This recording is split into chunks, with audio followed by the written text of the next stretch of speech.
সংখ্যালঘুদের জান এবং মালের নিরাপত্তা মুসলমানদের কাছে খুবই গুরুত্বপূর্ণ একটি বিষয়।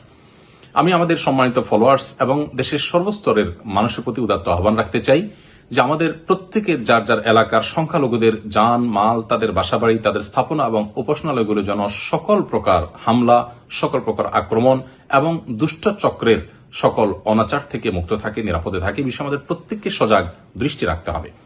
বিশেষ করে আমি মসজিদ কমিটির দায়িত্বশীল এবং সম্মানিত ইমাম খতিবদের প্রতি উদাত্ত আহ্বান রাখতে চাই, আপনাদের মসজিদের মাইকে নিজ নিজ এলাকায় ঘোষণা করুন যে আপনাদের এলাকার সকল প্রকার সংখ্যালঘুরা, হিন্দু হোক, বৌদ্ধ হোক, খ্রিস্টান হোক, তারা প্রত্যেকে যেন নিরাপদে থাকে এবং কেউ যেন কোনোভাবে তাদের প্রতি কোনো প্রকার অবিচার করতে না পারে। কোন দুষ্ট বা অপরাধী চক্র যদি তাদেরকে কোনো ক্ষতি করতে চায়, এলাকাবাসী যেন সম্মিলিতভাবে সেটাকে প্রতিহত করে, এ বিষয়ে আপনারা মসজিদের মাইকে ঘোষণা করুন। সেই সাথে মাদ্রাসা শিক্ষার্থী সহ সর্বস্তরের শিক্ষার্থীদেরকে আমি অনুরোধ করতে চাই, আপনারা অনেক কষ্ট করেছেন, আরেকটু কষ্ট করুন।